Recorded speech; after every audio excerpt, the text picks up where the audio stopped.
സംസ്ഥാന രാഷ്ട്രീയത്തിൽ സജീവമാകാൻ ആഗ്രഹിക്കുന്ന ശശി തരൂർ 2026 നിയമസഭാ തെരഞ്ഞെടുപ്പിൽ മത്സരിക്കുമെന്നാണ് പുറത്തുവരുന്ന വിവരം. ഇതിനായി തിരുവനന്തപുരം ലോക്സഭാ മണ്ഡലം ഉപേക്ഷിക്കാനും തരൂർ തയ്യാറാണ്.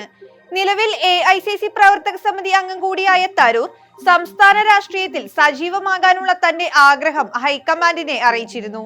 മുഖ്യമന്ത്രി കസേരയിലാണ് തരൂർ കണ്ണുവെക്കുന്നത്.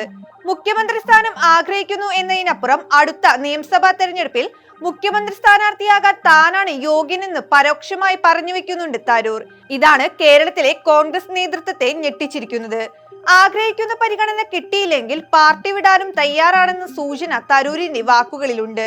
തദ്ദേശ തിരഞ്ഞെടുപ്പ് അടുത്തിരിക്കെ തരൂരിനെ പോലൊരു നേതാവ് കോൺഗ്രസ് വിട്ടാൽ അത് UDFന് വലിയ തിരിച്ചടിയാകും. അതിനാൽ പാർട്ടി നേതൃത്വം വളരെ സൂക്ഷ്മതയോടെയാണ് കാര്യങ്ങൾ നോക്കിക്കാണുന്നത്. കോൺഗ്രസിലെ ഒരു വിഭാഗത്തിന്റെ പിന്തുണ തരൂരിനുണ്ട്. KPCC അധ്യക്ഷൻ K സുധാകരൻ തരൂരിനെ പൂർണ്ണമായി തള്ളാത്തത് അതുകൊണ്ടാണ്. VD സതീശനുമായി അത്ര നല്ല ബന്ധത്തിലല്ലാത്ത സുധാകരൻ തരൂരിന്റെ അപ്രതീക്ഷിത എൻട്രിയെ രാഷ്ട്രീയ ആയുധമായി കാണുന്നു. തരൂരിന്റെ അവകാശവാദത്തെ ചെറുതാക്കി കാണാൻ കഴിയില്ലെന്നാണ് സുധാകരനെ പിന്തുണയ്ക്കുന്നവരുടെയും നിലപാട്. സംസ്ഥാന രാഷ്ട്രീയത്തിൽ സജീവമാകാൻ ആഗ്രഹമുണ്ടെന്ന് തരൂർ രാഹുൽ ഗാന്ധിയെ അറിയിച്ചിട്ടുമുണ്ട്.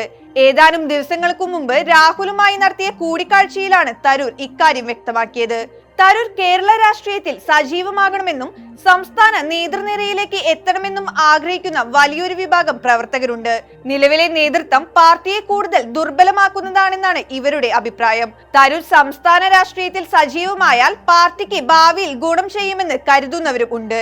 മുഖ്യമന്ത്രി സ്ഥാനാർത്ഥിയായി പ്രഖ്യാപിക്കണമെന്ന ശശി തരൂരിന്റെ മോഹം നടക്കില്ലെന്ന് മാത്രമല്ല, സംസ്ഥാന നേതൃത്വത്തെ വിശ്വാസത്തിലെടുത്ത് തദ്ദേശ നിയമസഭാ തെരഞ്ഞെടുപ്പുകളെ നേരിടാനാണ് ഹൈക്കമാൻഡ് തീരുമാനം.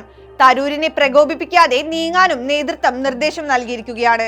ഒരു തെരഞ്ഞെടുപ്പിലും ഒരു നേതാവിനെയും മുഖ്യമന്ത്രി സ്ഥാനാർത്ഥിയായി കോൺഗ്രസ് ഉയർത്തിക്കാട്ടാറില്ല.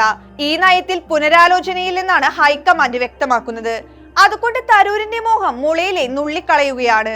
തരൂരിനുള്ള പ്രതികരണമായി നിലപാട് ഓർമ്മിപ്പിക്കുന്ന നേതൃത്വം സംസ്ഥാനത്തെ മുഖ്യമന്ത്രി പദമോഹികൾക്കുള്ള സന്ദേശം കൂടിയാണ് നൽകുന്നത്. സംസ്ഥാന നേതൃത്വത്തെ വിശ്വാസത്തിലെടുത്ത് തദ്ദേശ നിയമസഭാ തെരഞ്ഞെടുപ്പുകളെ നേരിടാനാണ് തീരുമാനം. അതിനപ്പുറം ആർക്കും പ്രത്യേക റോൾ നൽകേണ്ടതില്ലെന്നാണ് നേതൃത്വത്തിന്റെ നിലപാട്. തരൂരിന്റെ അഭിമുഖത്തെയും തള്ളിക്കളയാനാണ് തീരുമാനം.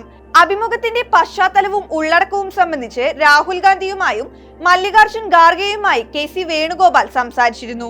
വിവാദത്തിൽ പ്രതികരിക്കേണ്ടതില്ലെന്നാണ് വക്താക്കളടക്കം ദേശീയ നേതാക്കൾക്കും നൽകിയിരിക്കുന്ന നിർദ്ദേശം. ലേഖന വിവാദത്തിന് പിന്നാലെ കോൺഗ്രസിനെ ആകെ പ്രതിരോധത്തിലാക്കിയ അഭിമുഖം കൂടി വന്നതോടെയാണ് ശശി തരൂരിനെ എങ്ങനെ കൈകാര്യം ചെയ്യാമെന്ന് ഹൈക്കമാൻഡ് ആലോചിച്ചത്. അഭിമുഖത്തിൽ തന്റെ സേവനം പാർട്ടിക്ക് ആവശ്യമില്ലെങ്കിൽ മറ്റു വഴി തേടുമെന്ന തരൂരിന്റെ ഭീഷണിയിൽ ദേശീയ നേതൃത്വത്തിന് കടുത്ത അതൃപ്തിയുണ്ടായിരുന്നു. തദ്ദേശ നിയമസഭാ തെരഞ്ഞെടുപ്പ് അടുത്തിരിക്കുന്ന കേരളത്തിൽ ശശി തരൂർ ഉയർത്തുന്ന വിഷയങ്ങളിൽ പരിഹാരം കാണാനാണ് നേതൃത്വത്തിന്റെ ശ്രമം. തരൂരിനെ വിമർശിച്ച് പരസ്യ പ്രചരണം വേണ്ടെന്നാണ് നേതാക്കൾക്ക് നൽകിയിരിക്കുന്ന നിർദ്ദേശവും. കരുതലോടെ വിഷയത്തിൽ ഇടപെടാനാണ് ശ്രമം. നേതാക്കൾ കൂട്ടത്തോടെ വിമർശനം ഉന്നയിക്കുന്നത് തരൂരിനെ കൂടുതൽ പ്രകോപിപ്പിക്കുമെന്നാണ് കോൺഗ്രസ് നേതാക്കൾ കരുതുന്നത്.